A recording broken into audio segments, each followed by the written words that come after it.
What we done started. Look at what we done started. This the people party. How you doing, party people? This is Talib Kweli. Welcome to another edition of the People's Party with Talib Kweli and my lovely and talented co-host Jasmin, Leigh in the place to be. Make some noise, give it up. What's up? It's very rambunctious in here tonight. I know. There's a lot of great energy in here tonight. And you know why? It's because our next guest brings a lot of energy. I Party feel it people. already. You can feel the energy, Yeah, right? I feel you it can in feel the here. electricity in the air, right? This guy's from Houston, Texas. That's why I got my Houston hat on. Shout out to the Astros.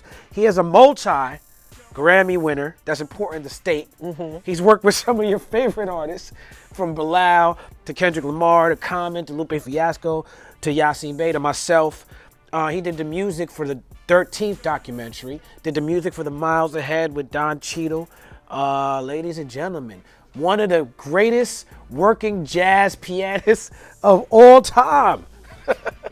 But definitely of this generation. Give it up for Robert Glasper and the motherfucker. Yay! What up? I like that intro. You like that intro? Nice. I didn't hear the last part. What was the last part? One of the greatest jazz pianists of all time. I would just say pianist, period. Pianist. Oh. It's the greatest, one of the greatest pianists of all time. That's period. right. We're You know going to what get into that. This is going to be Put a me in the box. genre-bending conversation. 100%. How you doing, Robert? I'm good, man. I'm good. This man sees more. This man sees Yasiin Bey more than I do. He does. He's the new member of Black Star. I am. I'm the third member. Are you right. emptying your pockets right now? No, I was just taking out my toothpicks. Oh. You just did a Yasiin Bey impersonation upstairs. I did. Can we see it? Yo, like, you know what I mean? Like, Kweli. Like, come on. Like, Mad Lib Kweli. Like, there's no, like.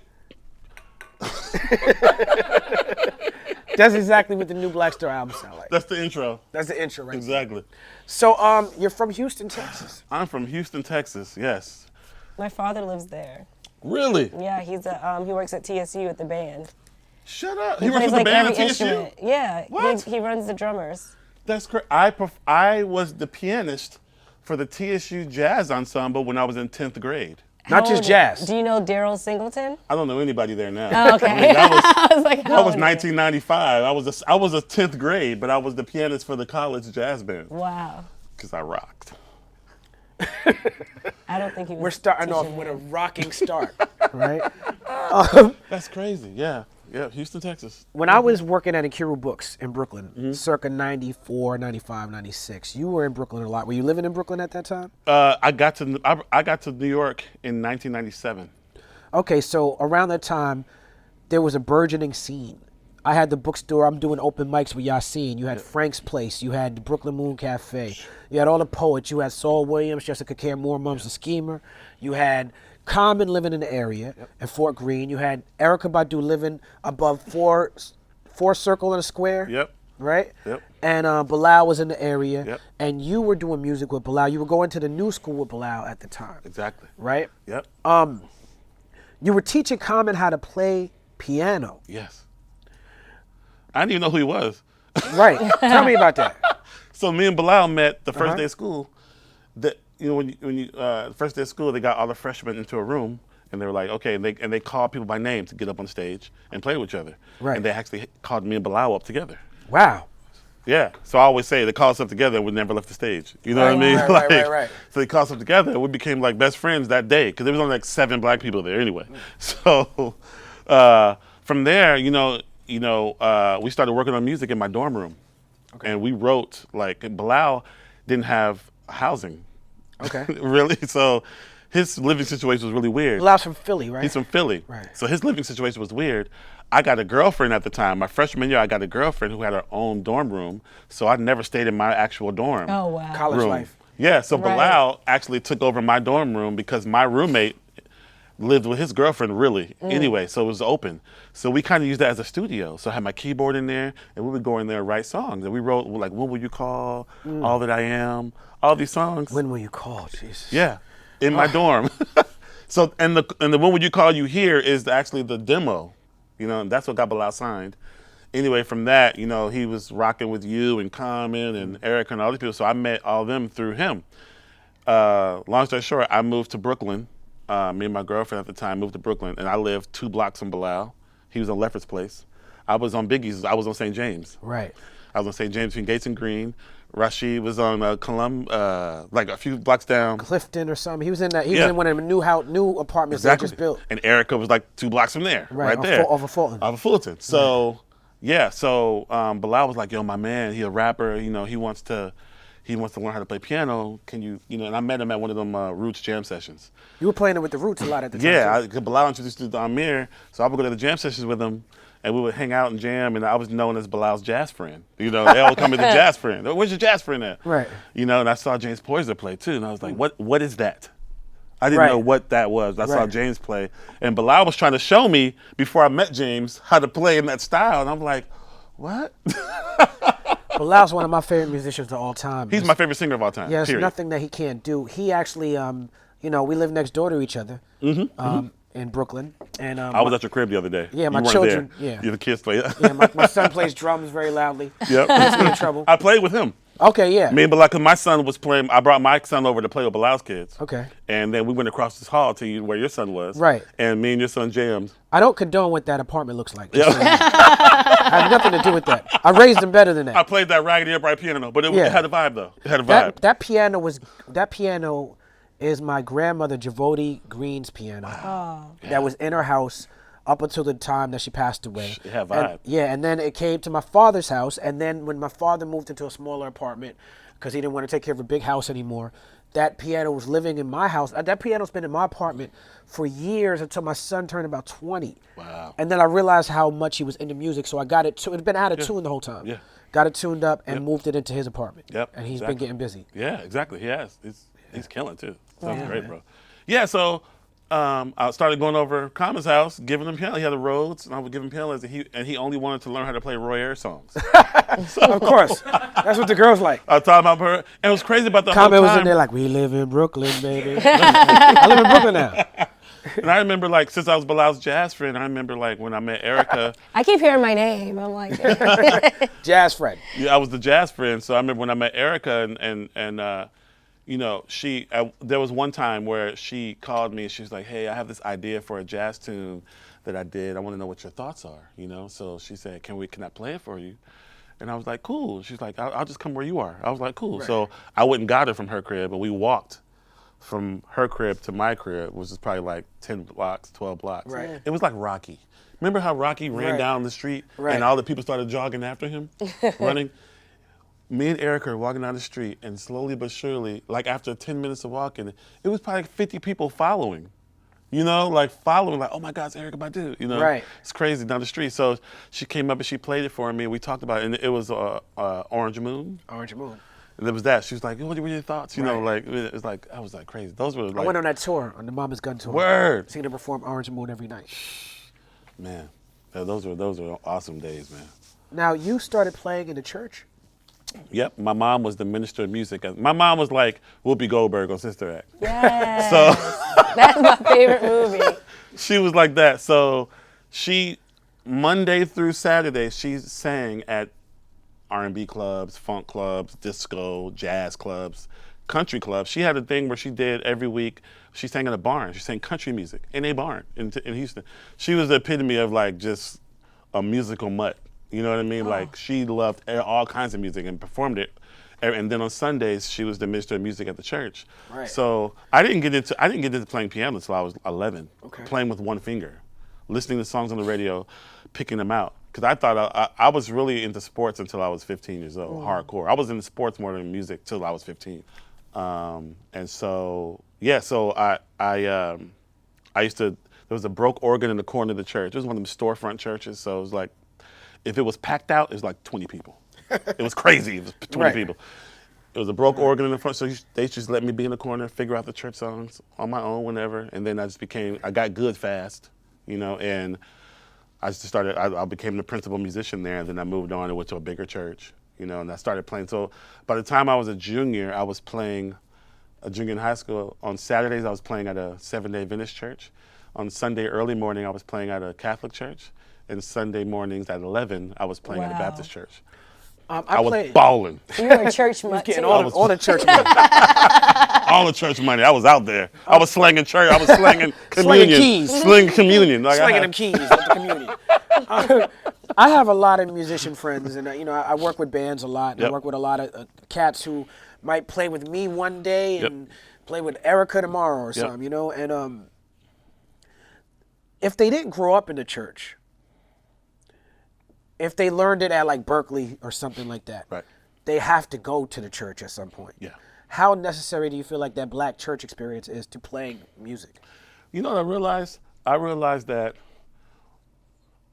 as an artist, now I'm an artist, people ask me like, why are you so comfortable? You're so comfortable on stage. And I realized like I've been playing in front of I actually forgot. I played drums for a church when I was 6. Wow. I played drums for the children's choir at the church when I was 6, but the church was a 10,000 people church, you know what I mean? Right. So I just got used to playing in front of people. And when you play in church too, you learn how to connect spiritually with the music and with people. You know what I mean? Because it's your job to usher in the spirit, and people are crying, and you're providing that space. Right, that's your job. You're being Yeah, paid to do it. your job is to provide that space for them to be able to pray or whatever it is, you know. So for me, I took that, and that's what I put in all of my music. That space to give people. I always say I want my music to be a big an apartment, and you can move your own furniture in. You know what I mean? Like you get the space to do whatever you need to do within my music. Make it your own. Right. Yeah, and I got that from church, and like just the immediate connection that you're playing something and people are listening and they're crying and they're praying and they're praising God, and you're facilitating that. You know That's what I mean? powerful. It's very powerful. It's very powerful. So it's for me, it was very important. Right. You know. Now that's type of music I can imagine is very different than improvisational jazz music. You know, if you're playing in a church, you're playing standards, you're playing things that people can sing along with and know, and you have to have all that. But when you got signed to Blue Note, I've read about how you purposefully did these first couple of albums, these trio albums, Yep. to sort of make your mark in that improvisational jazz world. Exactly. Why did you feel like that was so important? Yeah, because at 2005, that's when I got signed. By then, I would already play with Bilal and even Yasiin. Right. And because of when Bilal got signed, I was his music director, so I met all these people through him. So I had a pretty good Rolodex then, so I could have did the album where I have a lot of people then, but I took a page from Herbie, you know what I mean? I feel like I needed to solidify myself, especially being black, as a jazz pianist, so I can get the respect first. Speak to that because I've heard you speak on that about just the challenges of being an African American. A challenge of being an African American in playing African American music, which is weird. It's crazy. Yeah, people don't really understand. Right. Jasmin is literally from really white weird, people. you know what I mean? And Right. so that many people are quick to label you as the gospel piano player or the pop or the hip hop piano player or the soul piano player. Jazz is the intellectual music. I mean, so is hip hop. You know, every genre of music has its own way of being intellectual. You know what I mean? You have to study it to really understand it. You know what I'm saying? But jazz, to me, when you play jazz, it's like having a black belt in music. Like you have to be so good just to be bad. Right. You know what I mean? Like to be a bad jazz musician, you're still most likely better and know more information than the best musicians in any other genre. Right. So you got to be bad, you got to be kind of good. You know what I mean? Just to play the songs, because the songs are crazy, the melodies and everything. So there's a certain amount of skill you have to have just going in before you're even bad at it. You know what I mean? And so they don't like to give us the oh, well, you're intellectual thing. You know what I mean? So I wanted to kill that noise first. So then anything I do after that, they can't say shit. People can't say anything. You know what I mean? If I would start off with black radio, it never works when you do something else and then you try to go to jazz. Right. I've seen that in history. Doesn't work. Doesn't even matter if you're great. They won't give it to you. But now they can't say anything. It's already on wax. I can point at it and you can't say anything. But they still will try to test you. Yeah. Because, you know, one of my musical heroes, Branford Marsalis, recently in a magazine talking about you and Kamasi Washington, and Kamasi, somebody I have a great deal of respect for as well. Yep. He didn't suggest, he actually said that y'all have a limited jazz vocabulary. Bullshit. And I feel like the point that he was, Wow. the point, you know, he was being, I feel like, you know, I grew up in the era of Buckshot LaFunk. Yep. And the era of where Branford was pushing against the jazz elitists and the jazz traditionalists, and even his own brother in certain ways. Course. And he's working with Gangstar. Yeah. You know, the music that he made in that era with Premier. Yeah. And how they influenced Guru to do Jasmin Taz. It's very important to my development as a writer, as an MC. So how did it feel for Branford, who's supposed to represent what you represent, to come at you like that? It felt terrible, to be honest, because I looked up to Branford. I looked up to him, and one of my favorite piano players, Kenny Kirkland, was in Branford's band for years, you know, and my son's middle name, Riley Kirkland Glasper, you know, because of that, because of Branford album. So, and the thing is, they didn't even ask him what they thought about my jazz playing. That wasn't even a question. The question was like, you did Buckshot LaFunk. How do you feel about how Robert Glasper's crossing over? Do you feel like he was familiar with your jazz and was just like... I did a record with Branford when I was in college, and it was a Bob Hurst record, bass player Bob Hurst. It was his record, and it was Bob Hurst, myself, Branford, and Jeff Tain Watts. And he knows I can play. Okay. He knew back then.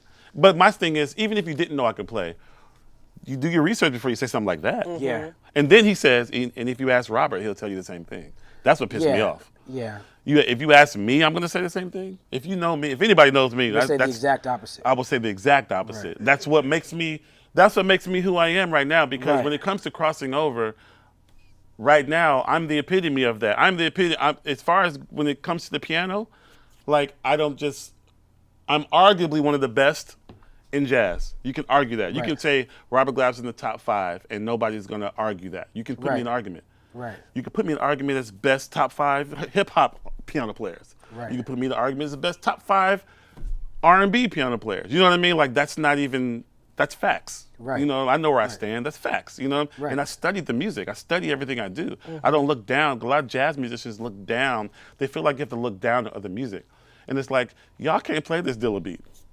Right. Y'all can't play this Dilla beat the way it's supposed to be played. Y'all don't even have you don't even understand what's going on right A lot there. of hip hop is recorded out of tune on purpose. 100%. And so a lot of musicians, just from my experience, it becomes a problem when you're a musician trained in the church, trained through jazz, trained professionally, trying to play hip hop. The best you're gonna get is interpolation. Yeah.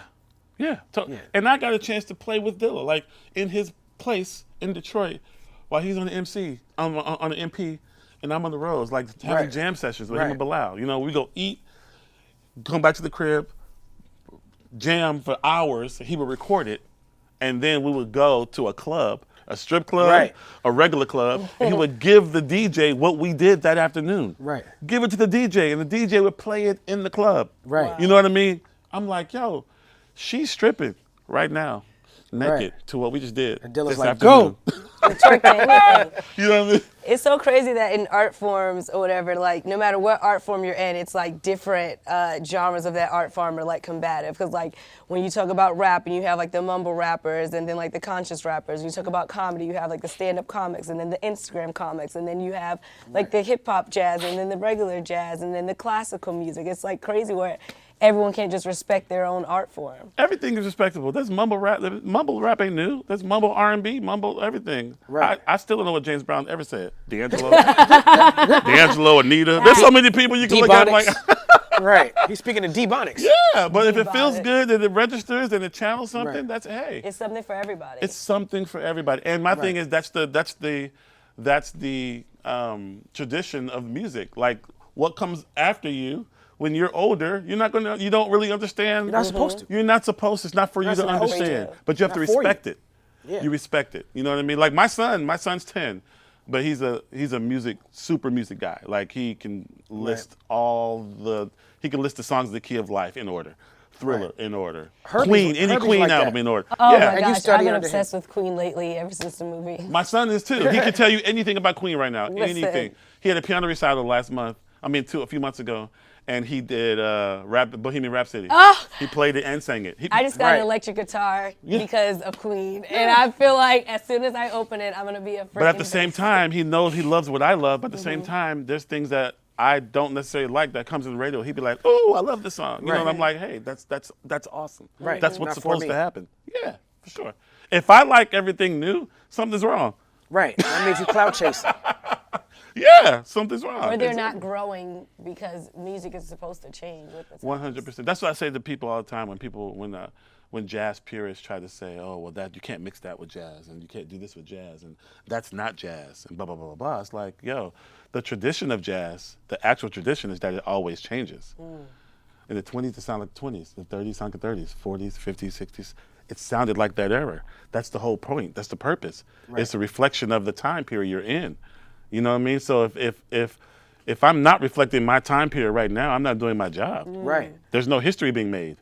John Coltrane will come back to life tonight, right now, and be mad as hell. Like, what the fuck? I did that already. Coltrane was trying to roll out Pharoah Sanders, and the rest of the community was looking at him like, "Who the fuck is this guy?" Yeah. It's like that. That's what it's supposed. It's supposed to change, and the older cats are supposed to be like, "I don't understand it, but hey, this is new, and this, hey, you know that." And you're right. Herbie's exactly like that, man. I love Herbie, man. It's crazy because I failed jazz history twice, and how do you fail jazz history? Her name is Jazz.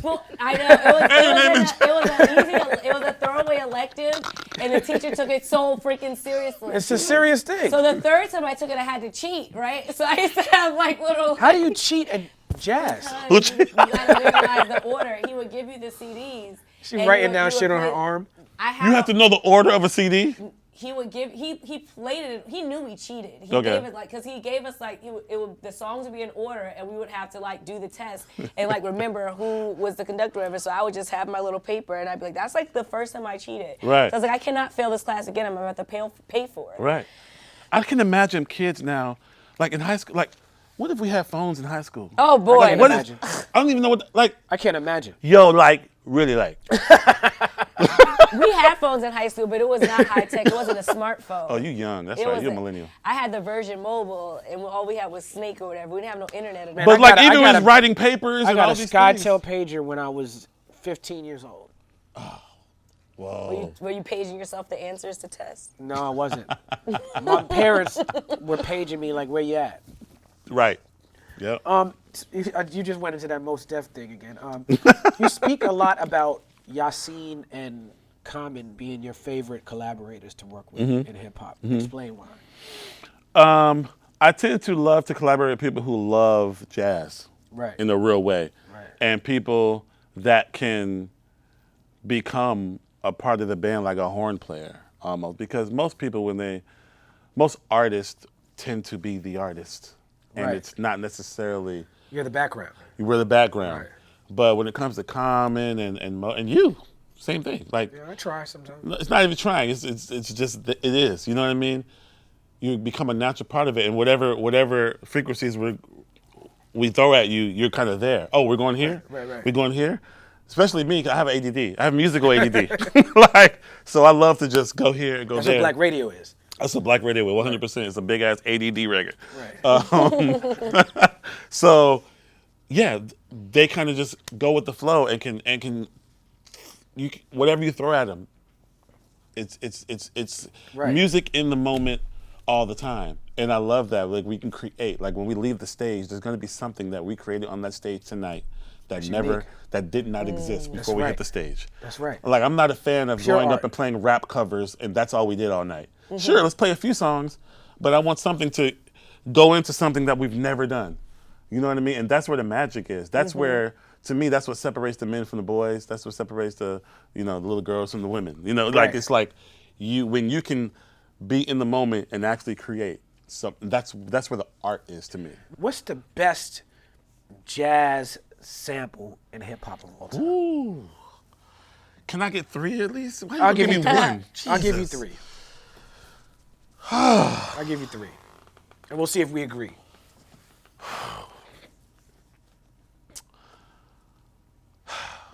It's gonna be my favorite things that register to me. Right. This is a subjective. Okay, I'm gonna go with "Come Inside My Love," Okay. "Midnight Marauders," Okay. Which lyrics to go. Minnie Riperton is from Houston, Joe Sample's from Houston. and Joe Sample was also on that record, and so Houston. that record resonates with you. Resonates. But before I knew who was on it, I was like, "What is this?" Right. Because also it's a 3-bar loop, Right. and I love odd Yeah. times. Q-Tip let's just give it up for Q-Tip one Tip, time. You know Tip. what I'm saying? Like, he's the father of so many styles. 100%. In particular, records like Lyrics to Go. So, like, we should all, Boy, like, you, Kweli, we...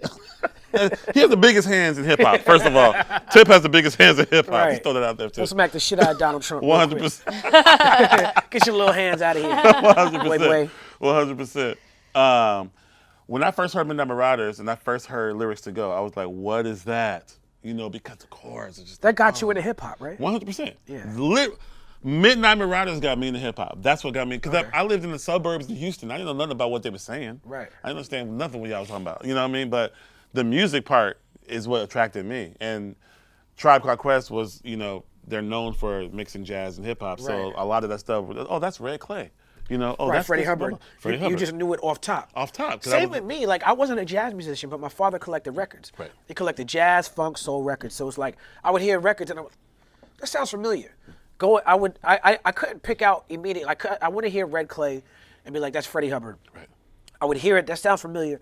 I read the credits and be like, my father has that record. Right. And go find the record. Boom. There it is. Yeah, exactly. I'm going to say Midnight Marauders. That I'm going to say Lyrics to Go. I'm going to say Swahili Land. Stakes is high. Ahmad Jamal, Stakes is High. Yeah, Woo! okay. Yeah. Yeah. This is really hard. Those are two good picks, though. This is messed up. Why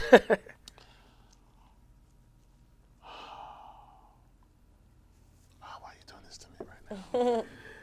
I didn't think of three, but And my third, off the top of my, it's hard to get away from Dilla, man. He's so dope with yeah. the samples, man. It's crazy. I might have to go. Oh, so many though. How about Don't Sweat the Technique? Eric B. and Rakim. What record is that? My boy Rashad Smith did that. That's okay. Rashad did that. Shoot. Don't Sweat the Technique. I just had a conversation with him about that. There's so many, but what resonates to me, I might have to go with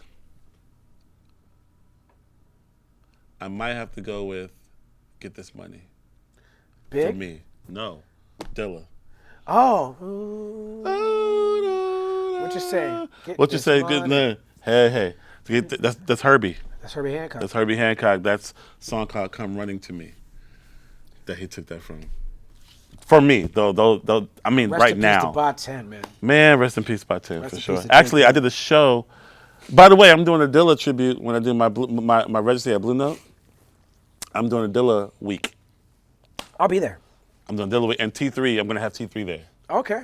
Yeah, because I did a show in Detroit recently, and T3 came, and we rocked a bunch of Dilla stuff. it worked, man. right? When I was there, when Bilal got signed, you know, we went to Detroit and worked with Dilla for about 2 weeks, and I got to hang with T3 and by 10 Right. the whole time. Like we all went out. My style evolved greatly after getting to know T3 in particular, because what he did as a musician, when you talk about an artist becoming a part of the track, like a jazz artist, like a trumpet or a saxophone, T3, Boten, J Dilla, they was doing that, and Dilla really had the lyrics in that group. Yeah. He had the lyrics, Yeah, you know what I'm yeah, saying? yeah, But T3 was doing things vocally that freed me up as an artist. I was very static.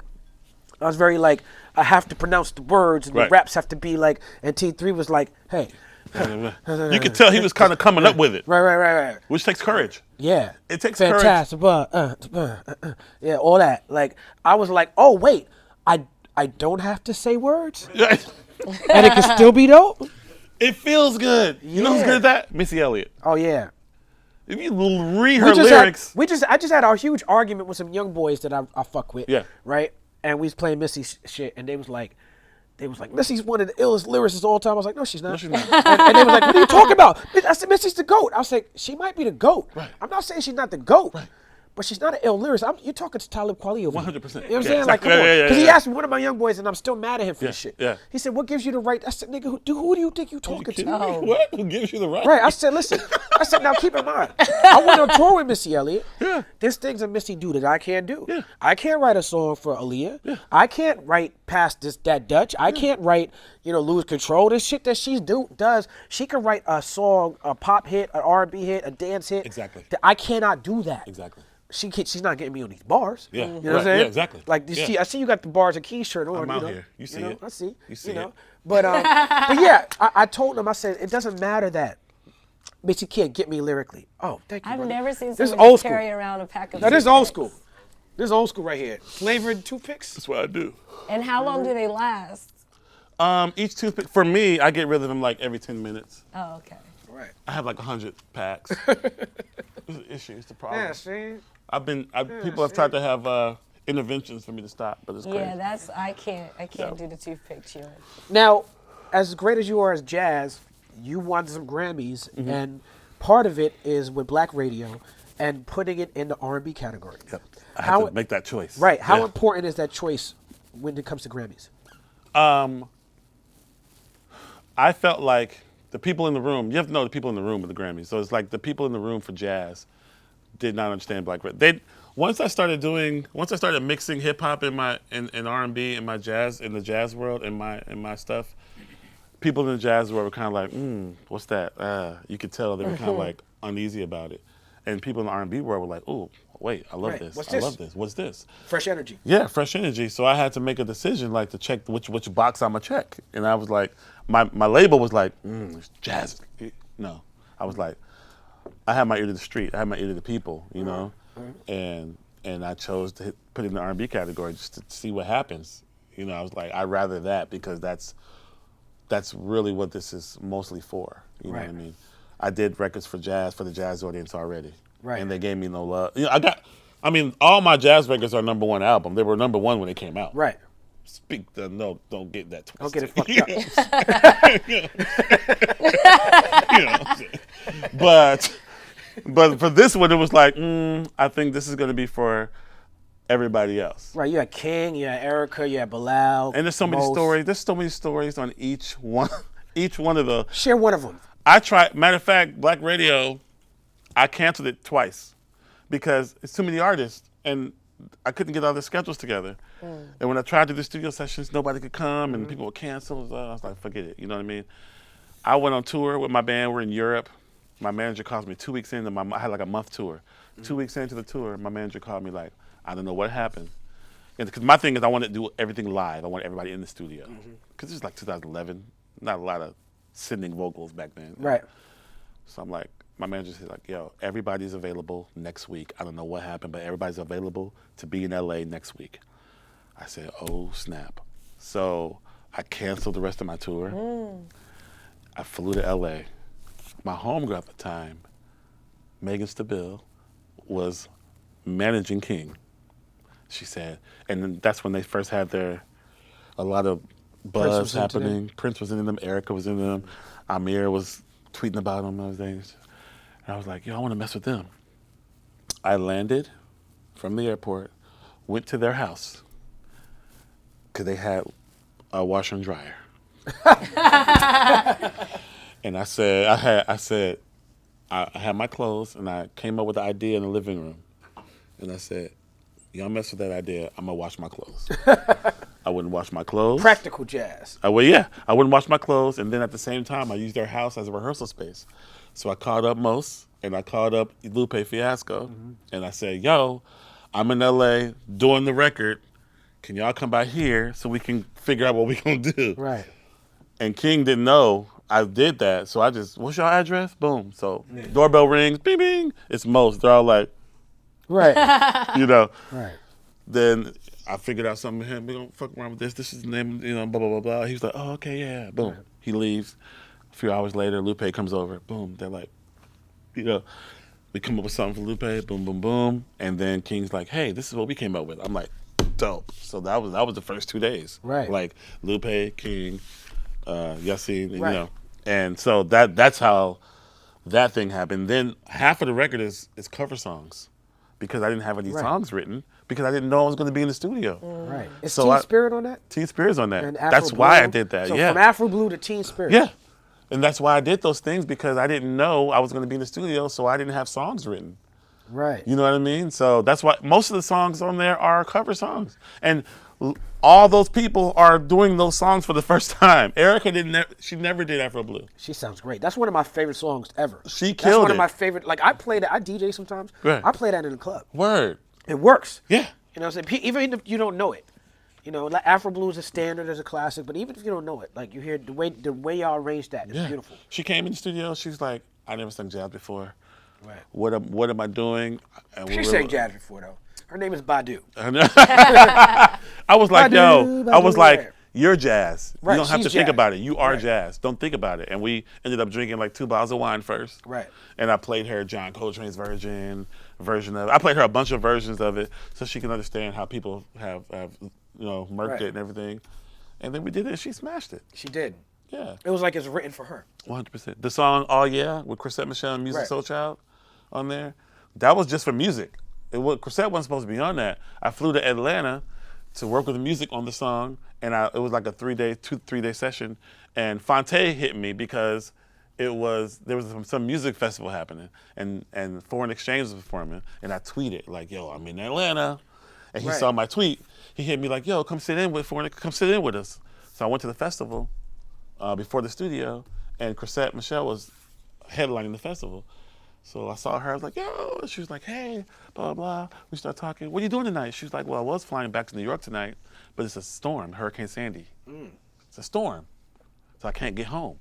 What are you doing? I was like, I'm in the studio. That's right. You should come by and hang out. That's right. So she came by to hang out, and I slid her a pen and a pad. I was like, here you go. Since you're here. You know what I'm saying? Since you're here. There's so many, I always say the universe co-produces all my albums. When I go into making an album, I never bank on everything I want to happen. Even when it's something bad, I feel like it's gonna turn out the way it's supposed to turn out.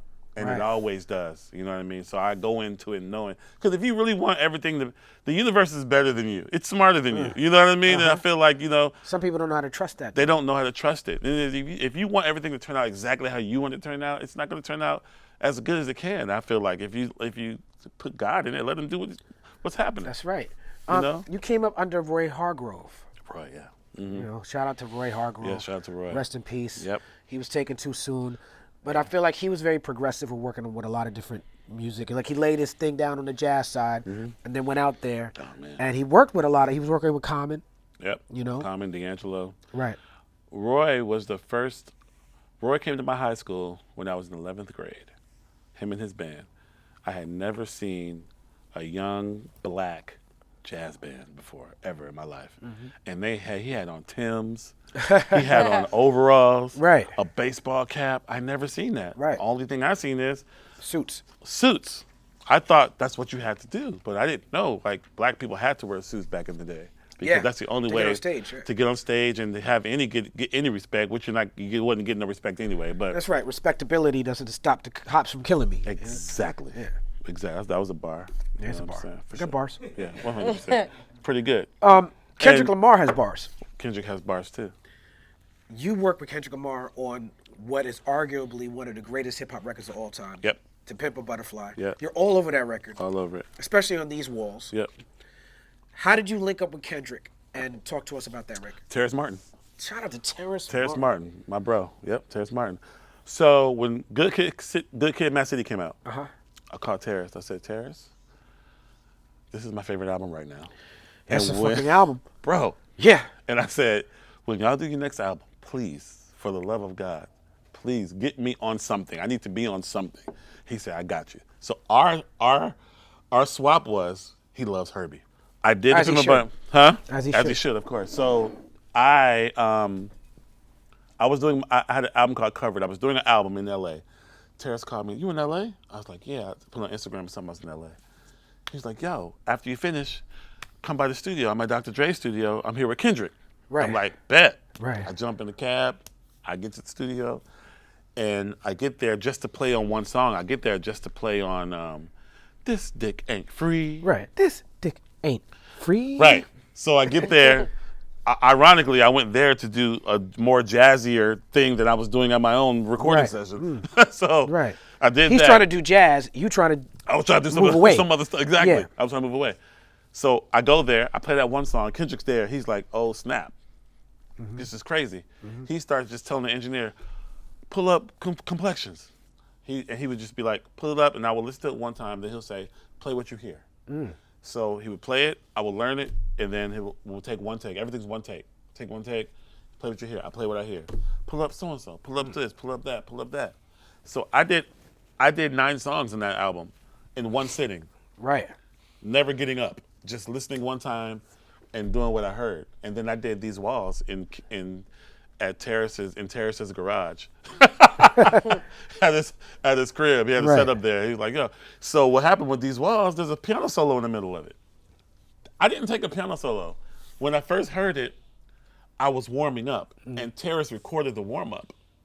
So they ended up cutting my warm-up into the And song. using it as a solo. And using it as a solo. That's how song. good you are. And I didn't hear it until the world heard it. Because remember how he released Pimp a Butterfly? It was like, midnight, It's out. here you go. It wasn't like, Right. So I heard it what everybody else heard. I was like, oh, snap.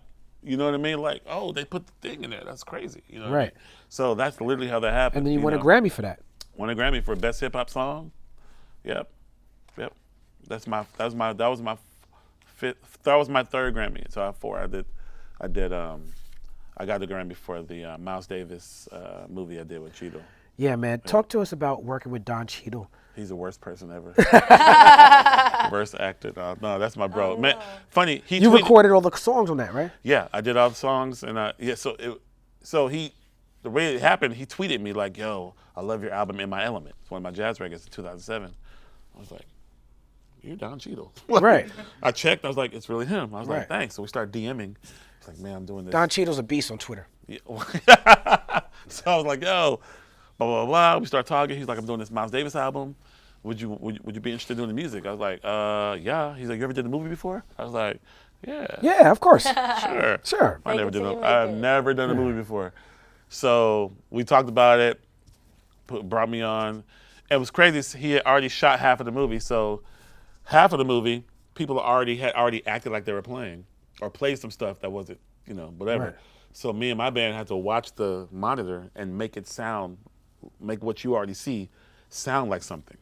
You know what I mean? And then the other half was, we recorded some stuff, and then the actors had to come in and act like they, you know what I mean?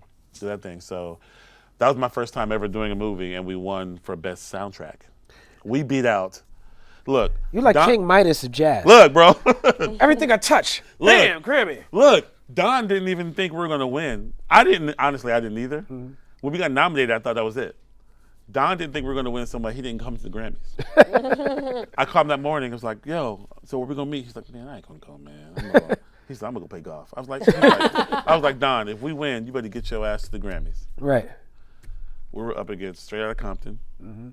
We're up against the Amy Winehouse story thing. Wow. We're up against Suicide Squad. Right. And something else. So I'm like, we're not winning. Right. Bro, when they called our name, I was like, oh, I called Don from the stage with the Grammy in my hand. I did a video like, he's like, oh, snap. He got dressed. And drove down.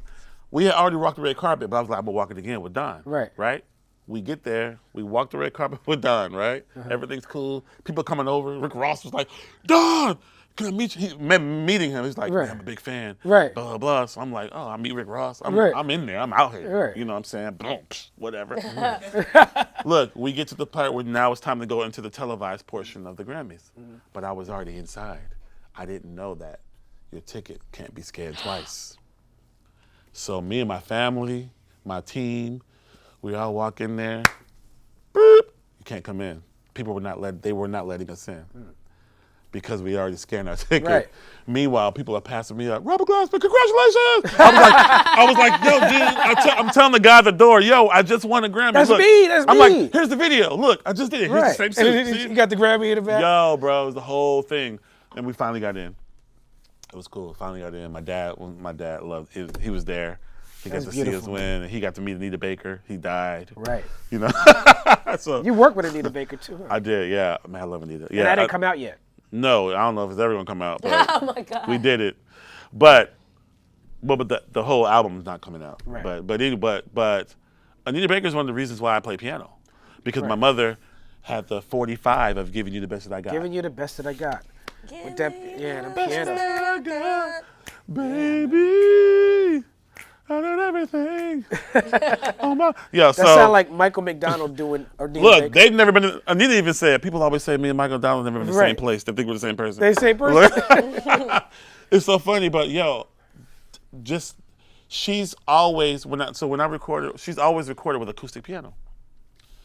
So we were on Blue Note at the same time, and I tweeted one day, hey LA, I'm in LA, whatever. She tweeted me back, hey, come by the studio in DMs. I want to play you some stuff. I was like, Oh, Anita Baker slid into your DMs? Wow. Anita slid into my Was it DMs. her or her assistant? It How was did her. she I'm out here. It was her. She knows how to slide in the DMs. I'm out here right now. Yes, she slid into my DMs. My DMs is crazy. So I'm like, oh, bet. I get there. She plays me the album. We talk about it. She's like, man, I wish we could have worked together on that. I wish we could have did something. I said, look, what time is it? I said, I'll write you a song in an hour. Look, I live and breathe Anita Baker. That's right. I live and breathe her. Her and Luther Vandross live and breathe. Easy. Oh, man. I say, I'll write you a song in 1 hour. She's like, what? I wrote a song in the studio, ran to my boy's crib, Andre Harris. Mm-hmm. Ran to Andre's crib, put the drums, the guitar, blah, blah, blah. My boy Sir came over, wrote lyrics to it, engineered his own vocal session, whole song, sent it to her, emailed it to her. She learned it overnight. The next day, she recorded it. Wow. And she recorded it in one take. Right. And she was like, she said, I've only had 3 songs in my life that fit me like a couture dress. And this is the 3rd one. I didn't know what a couture dress was at the time. That's Miss Baker if you're nasty. Miss Baker, if you're nasty. Miss Baker. Yo, I was like, oh snap! Like that was one of the highlights of my life. That's a beautiful story, I'm bro. I'm gonna try to coax her to get me to use that song for Black Radio 3. Let's make that happen. That you're gonna be on, Talib. Let's asking do it, you man. now. I'm asking you Me right and now. Robert got some classics together, man. We do. You on my record a couple times. Boom. I worked with you in K Tronada. Yep, That's exactly. a great record. Man, I Shout just out to K Tronada. K Tronada, yes indeed. I just looped right at home the other day. I was cleaning the house. Yeah, that's a good record. That's a good record, bro. So You stole it. You stole it. No, I didn't steal it. You stole it. I didn't steal it. Talib! You sent it to me. I know. I sent it to you for me. Oh. Look. I was in Ferguson. Yes. Perspective. I was Look. in Ferguson. I was talking to Don Lemon. I finished talking to Don Lemon. Cursing Don Lemon out. I ain't curse him out. I just let him sure know he what it cursed was. him I gave him out. the business.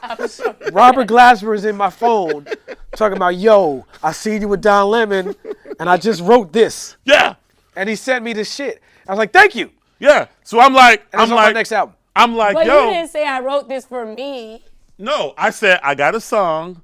Bilal's on it. I want you to please. I want you to put something on it, and I want to put it out for the whole vibe of what's I going missed that on. whole part. For the vibe was going on. You missed so the I just whole heard. text I just saw message? Robert Glasper. Look. I wrote this song, and that's it. I sent it to He him, saw what he and he wanted to see. hijacked it and kept it for like 4 years. It came out though. It came out though. It came out. Though. Eventually. It eventually Listen, came out. I just got an electric guitar, and in about a month, I'm going to be ready. Put me on something. you I ready? got you. We out here. Listen, I'm about to teach myself. Don't worry. Come on. Now speaking, you're gonna like this segue. Okay. Speaking of teaching yourself guitar, let's talk about Miss Hill. I told you you're gonna like the segue. Now, if people want to hear you talk about Miss Hill on 97.9 The Box, Yep. they could go to 97.9 The Box YouTube, Yep. and they can watch the whole discussion. For sure. But you on that show, Yep. you accused Miss Hill of stealing music. Yep. And you also spoke on her mistreatment, in your opinion, of musicians. Yes. And you spoke up for musicians who have worked for Miss Hill. 100%. You, I feel like, saw yourself in a unique position to speak up for musicians, because there's a lot of musicians who were working for her who was like, yo, Miss Hill's the legend. I need the gig. And it's Miss Hill. At that point in your career, you already had records on Blue Note. Black Radio had already come out. So you felt like, in my opinion, you felt like I have a unique position to speak up on behalf of the musicians.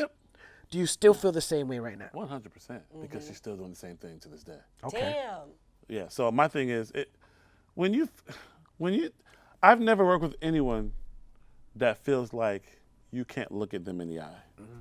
When I first when I was asked to work with Miss Hill, they said, before she comes in the room, these are the rules. Don't look her in the eye and call her Miss Hill. Don't touch her. Don't try to shake her hand. There's so many rules. That's just on a human level. I can't look at you in your eye. Who are you?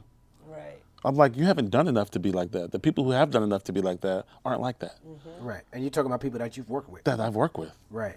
You know what I'm saying? So people aren't like that. And the one thing that you did that makes you like that, you didn't even really do.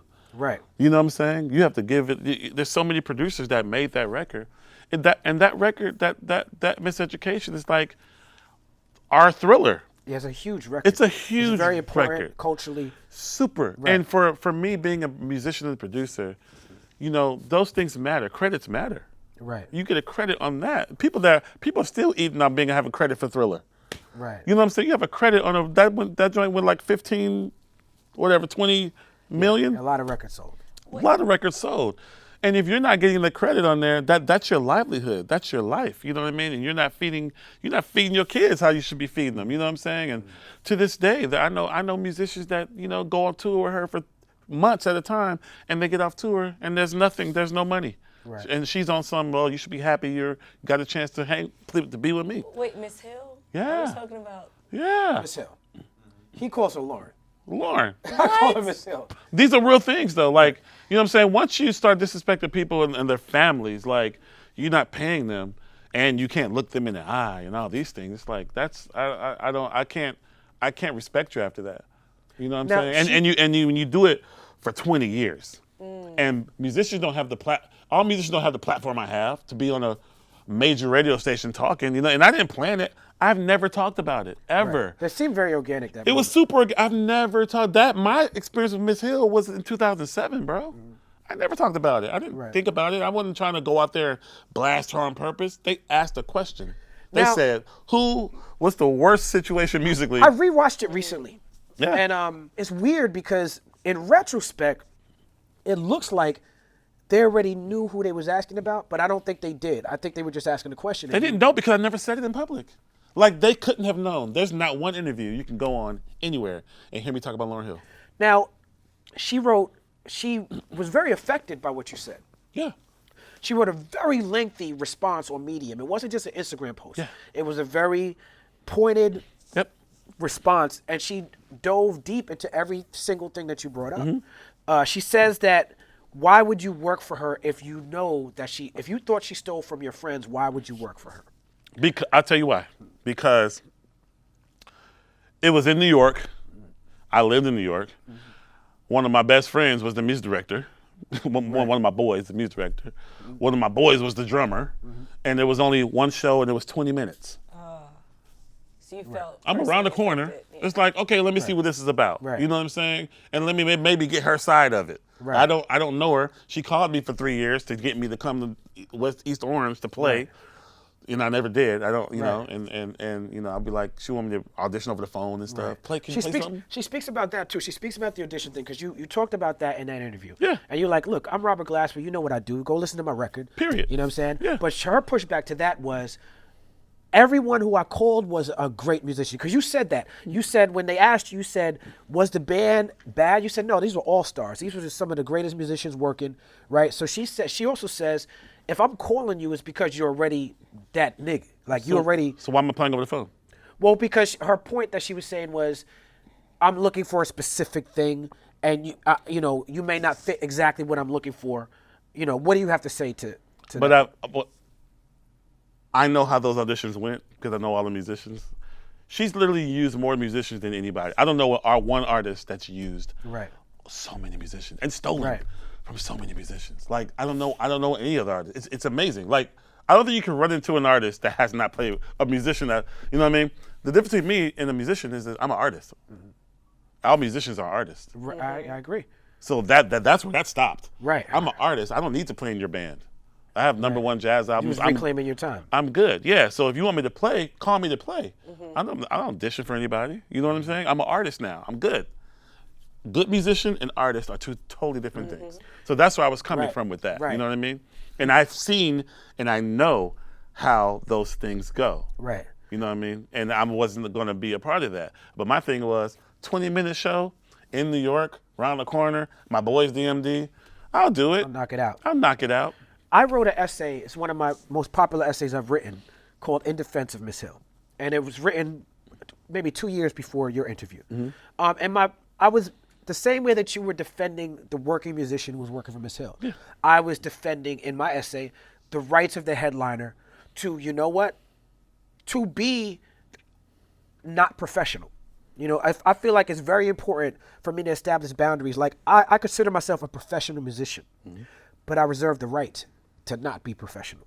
Because I'm like, even if I'm not professional, I'm looking at Jimi Hendrix or Nina Simone or whatever, like, I'm still going to be Talib Kweli when I wake up in the morning. 100%. My job description is not to be professional. And if you didn't like the show, you have the right to not ever come back to the show again. Totally. You know what I'm saying? Like, 100%. I have a right as artistic privilege to not be professional.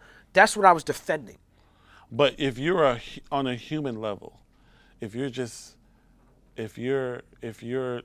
being disrespectful to the point where you just think you're a better human, and somebody could not look you in your eye, and you don't have to pay people, that's a different thing. The pay thing becomes a different level. And my thing, I didn't even mention pay on the Hot 97 thing. Right. I'm not Hot 97, 97.9 thing. I didn't mention pay because in music, payment, that's all a thing. Right. You know, everybody gets, oh, it's late, they don't pay me. That's the thing everybody goes through. I was going on a higher thing. I was like, as a human being, you're being disrespectful. And that's what I can't tolerate. You know what I'm saying? I can't tolerate you thinking I can't look you in the eye. I can't tolerate you thinking instead of getting paid, you should be happy with just being with me because of who I am. And what made you who, and then what, the one thing that made you who you are, I'm not even counting the Fugees, it's that album. You know, it's Miseducation. And if you're talking about that album, that's what makes you who you are, then you ain't shit to me because you didn't do that shit by yourself. You know what I'm saying? And that's it. Even if you did do it by yourself, that doesn't give you the right to treat people like they're not human. Last Miss Hill question, and it's a two-parter. And for the record, she's one of the most talented people on earth. I know this. One of the greatest rappers, I feel, in my opinion. Dope-ass rapper, and a dope singer. So it's nothing, I'm not disrespecting the talent. I'm not trying to disrespect her at all.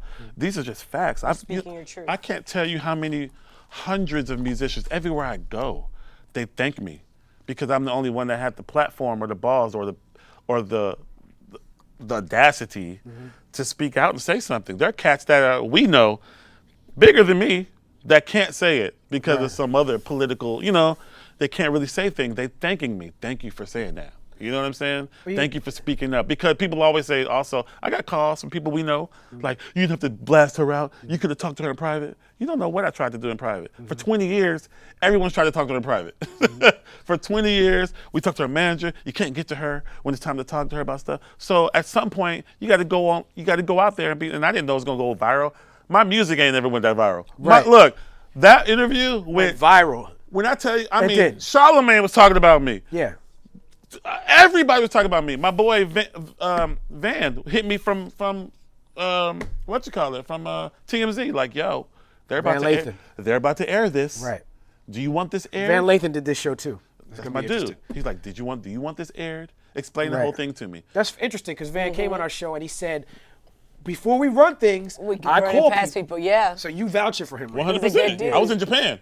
He called me like 7 times. It was like, wow, so he I was wanted like, to make sure you got there's the call. something wrong. Something's happening. He's like, yo, I just walked to the office. This is on the desk. They're about to run this on TMZ. And I'm not a clout chaser. I'm not trying to benefit off this. I never posted anything about, after that one interview with Lauryn, it's not on my Instagram. I never posted anything on my Instagram. It's not on my Twitter account. Right. I wasn't doing it for any reason. They asked me a question, I answered the question. It happened to be the same year as her 20th whatever anniversary. Right. I didn't know. And you answered my question for me because I think that you know, at the end of the day, like, I do think we have to own the fact that regardless of what your experience is, and you know, people, there's legends I can name that people working for them had negative experiences with. I think that for her with the Miss Hill thing, I'm not even mad at that. Yeah, but all of that is just, there's a part of it that you and me can't understand as men. Yeah. As women, that she was trying to reclaim her time, just like you trying to reclaim the time for the musicians. She's trying to reclaim her time as a woman, and there's a part of it that's like, as her legacy, it's unquestionable. Like, and you just said it. Yeah. You can't. She's one of the greatest rappers. She's legendary. Yeah. And so that was my question: is like, is she still a legend in your mind? And you said she was. She is. You just had to share your experience. 100%. And I know too many musicians who literally, people that got 5, 6 kids, and they go on tour with her for months. Don't get paid. It's that thing, and it's that whole like, don't look at me. That's the thing I'm saying. It's not the Miss Hill thing. I'm not sure about that. That's fine. But when it comes to like, I'm not going to pay you on purpose because of this, and then don't look at me in the eye, and then I'm not going to give you credit where it's due. I can't condone that. No matter what you went through, right? Then if I do a job, pay me for my job. And I don't think that's a woman thing. No. Well, no, I'm only speaking to that because she spoke about it in her response to him. She spoke about why she calls herself Miss Hill, and because what you spoke on earlier, you said, listen, I work with Herbie Hancock and all these people, and they didn't treat me like this. Mm-hmm. And if I were to compare, they work with yours. Like, Miseducation is great, but I'm speaking for you at this point, but mm-hmm. I wouldn't personally compare it with Herbie Hancock's Live. That's what you're saying. Yeah. Her thing was, as a woman, I have to set certain boundaries. I have to have people call me Miss Hill. No, I mean, I can understand the Miss Hill thing, but the no eye contact thing, that's what I'm talking about. Like, Miss Hill thing, yes, respect. I've worked with her heroes. I've worked with Anita thing. 100%. That's just a her thing. 100%. I've worked with Shaka. Right. I've worked with Aretha Franklin. Right. I've worked with Carly Simon. I've worked with Anita Baker. I can go down the list of great female icons that I've worked with that didn't do that. Mm-hmm. That could do that. If Shaka was like, I don't want nobody to look at me in the eye, I'd be like, okay. Right. You know what I'm saying? If Aretha Franklin said that, I'd be like, okay. You know what I mean? But they didn't say that. So you can't say that. Right. You can't. Nobody says that. Who says that? You know what I'm saying? Like, I don't condone that. Quick question, just like a little bit. But so when I went to I was in Maryland for my grandparents' funeral, and they had like this bar where there was like a jazz bar, and like, anybody that was in the bar could go in and just get up in on the jazz session, like even if you were just like playing the tambourine. So do you still like, you just pop up at jazz sessions, same thing like Dave Chappelle pop up at it, like an open mic at the Comedy Store? 100%. I love it. I love popping up, I popped up at a spot, where was that? San Jose, somewhere, San Jose, I think, random. I was walking down the street, I heard this band playing, I walked in, and they just so happened that their set list, they were about to play one of my songs next. Wow. So I sang it. Wow. And they didn't know you was coming? I didn't know I was coming. I was walking, me and a bunch of people was walking from a restaurant, and I heard the band playing. But I love popping up and playing, yeah. And Roy Hargrove was like that. Yeah. Roy didn't care where he was. Right. He never was on some, I'm Roy Hargrove. You know what I'm saying? And he never was on that. He was always just about the music and about playing. You know what I'm saying? I learned that from Roy. Another thing I learned from Roy, where we're talking about Roy, is, when I saw him, like I said, saw him come to my school, and he was wearing stuff that I would wear. Mm-hmm. And it connected with me. And that was a lesson for me. I was like, oh, because normally when kids see people play jazz and adults play jazz, the adults look like your principal or something. You know what I mean? And jazz is one of them genres of music that has a dress code. You have to wear this. Mm-hmm. This is what you wear when you play jazz, So I never conformed to that because I saw Roy. So I wear what I wear. I wear what my story is. You know what I mean? I wear who I am. You know what I mean? And to me, I feel like that's killing the stereotype. Because when I wear this, but I'm playing at a jazz club and you're paying $75 to see me play, and then I walk on stage, they're like, oh, everybody that looks like that isn't gonna rap me or doesn't rap. Right. Or, you know what I mean? Like, yeah, I'm playing piano, I'm playing standards. Right. And I remember when I first at the Village Vanguard in New York. Classic club. My first album came out. It was sold out the whole week to the point where they upped the price on the weekend just because they knew it was gonna be sold out. And I would walk by the line, long line around the corner, and I would see people looking at me like, "What you doing here? What you doing here?" Right. I've had people ask They're paying me, $75 to see you. I've had people ask me, because a lot of times those are tourists and they don't know who they're going to see. They just know I'm in the Village. I got to go to the Vanguard. 100%. And it's like on something like, who are you here to see? I remember the bouncers being like, hold on, like, what are you doing? What and it's like, no, you're working tonight because of me. Right. You're like, this is I'm playing. Enjoy that. Enjoy it. 100%. Right. So I feel like I'm killing the stereotype when I just dress how I dress. I dress my story. You know what I mean? And I got that from Roy. You know what I mean? Because that's what he did. It wasn't about like having a dress code with the genre of music. It's about having a personality. Talk to me about working with Mac Miller. Because I think a lot of people don't understand. Rest in peace to Mac Miller, Yes, but sir. a lot of Rest people don't in understand peace. how musical he was. Man, Mac played bass. Mac played keys.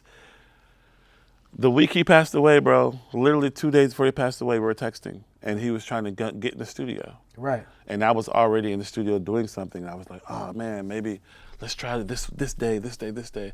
He was always trying to create, you know what I mean? And very musical cat. Like, it tripped me out the first time I went to the last studio. record he put out, musicality on it. Yeah, for sure.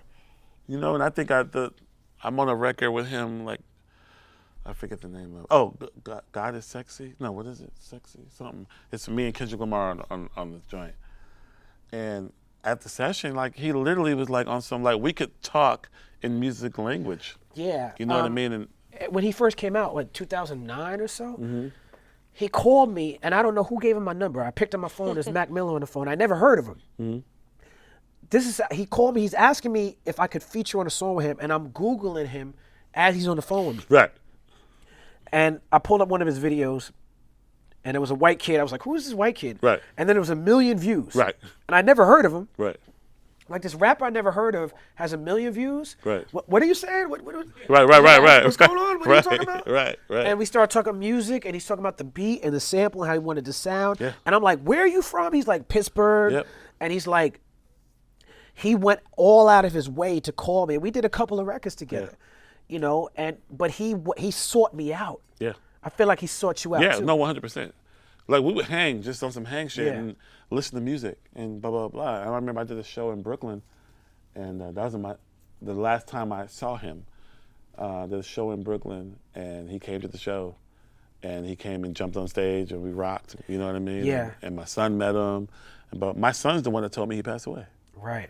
He was like, yo, Dad, the rapper Mac Miller, that's the guy I met, right? Right. I was like, Your yeah. 10-year-old? Yeah.